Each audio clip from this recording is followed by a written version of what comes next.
Ang unang talata sinabi, "O Panginoon na Diyos ng aking kaligtasan, ako'y dumaing araw at gabi sa harap mo. Masok ang aking dalangin sa iyong harapan. Ikiling mo ang iyong pag-ibig sa aking daing, sapagkat ang aking kaluluwa ay lipos ng mga kabagaban at ang aking buhay ay nalalapit sa Sheol. Ako'y nabilang sa kanila na nagsisibaba sa hukay.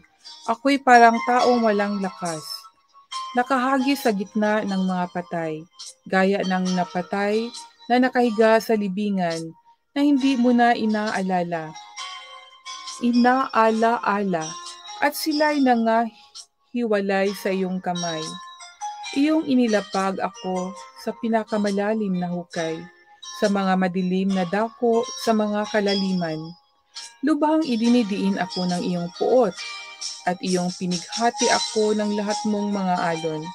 Sela, iyong inilayo sa akin ang kakilala ko, iyong ginawa akong kasuklam-suklam sa kanila. Ako'y nakulong at hindi ako makalabas. Ang mga mata ko'y nangangalumata dahil sa kadalamhatian. Ako'y tumawag araw-araw sa iyo, O Panginoon. Iginagawad ang mga kamay ko sa iyo. Magpapakita ka ba ng mga kababalaghan sa mga patay? Sila bang mga patay ay magsisibangon at magsisipoy sa iyo, Sela? Ang sayo bang kagandahang loob ay ipahahayag sa libingan o ang iyong pagtatapat sa kagibaan? Malalaman ba ang mga kababalaghan mo sa dilim at ang katuwiran mo sa lupain ng pagkalimot?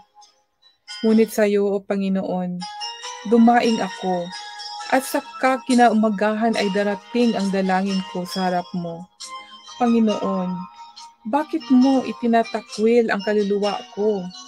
Bakit mo ikinukubli ang iyong mukha sa akin? Ako'y nadadalamhati at handang mamatay mula sa aking kabataan, habang aking tinitiis ang iyong mga kakilakilabot na bagay na nakakalingat ako.